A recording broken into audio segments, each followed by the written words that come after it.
South China Morning Post, 21st of February 2024, will relations be derailed as China rails against the EU's investigation into railroad subsidies? China has been subsidizing its products to compete in global markets and eliminate competition from other foreign businesses. The European Union's recently revealed investigation into a Chinese state-owned train manufacturer may cause further turbulence in relations and indicate a step up in implementing Brussels' de-risking strategy. This is the first comprehensive review carried out by the recently enacted Foreign Subsidies Regulation. Analysts noted that the action taken on Friday against CRRC Qingdao Sifang Locomotive, a subsidiary of CRRC Corporation, the largest rolling stock manufacturer in the world, might add some roughness to the bilateral trade and investment relationship, but that the decades-long trade history between China and the bloc would probably mitigate significant changes.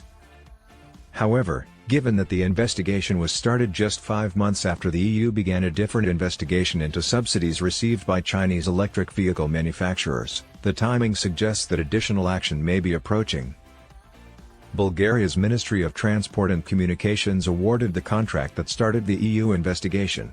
20 electric push-pull trains are purchased, and maintenance and employee training are also covered.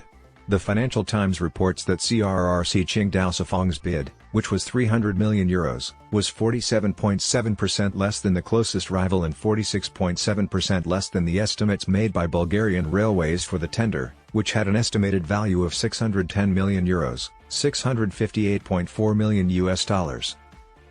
Companies are obliged, under the rule, to notify the public of any public procurement tenders that have a contract value over €250 million. On January 22, CRRC Qingdao Sifang fully submitted its notice. The decision must be known by July 2 at the latest because the regulation has a statutory mandate of 110 days to produce a result.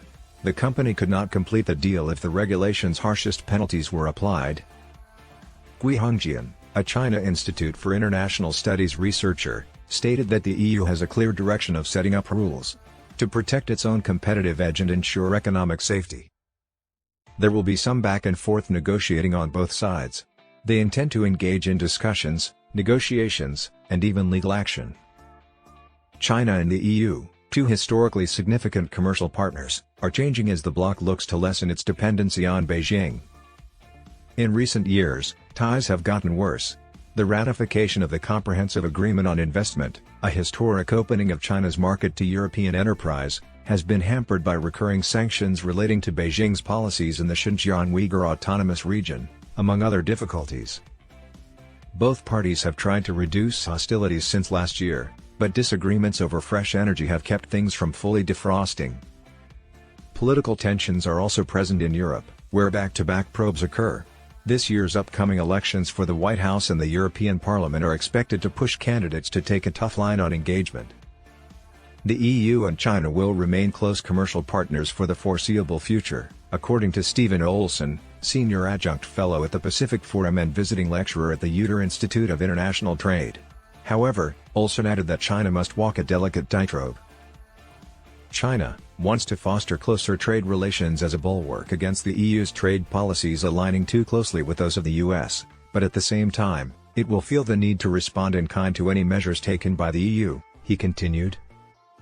Data from China's General Administration of Customs revealed that, in contrast to the 2.4% annual growth to $847.3 billion registered in 2022, total imports and exports between China and the EU fell 7.6% to $782.9 billion in 2023.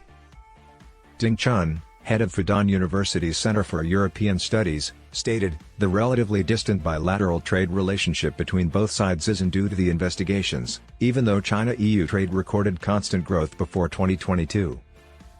An unusual decline in trade figures occurred last year due to the EU's implementation of several restrictive trade and investment measures about foreign subsidies and de-risking, beginning in 2016. In 2016, the European Union initiated an investigation into Chinese subsidies for steel supplied to the region after a submission by the European Steel Association alleging that the Chinese government provided its companies with advantageous lending rates and reduced energy costs.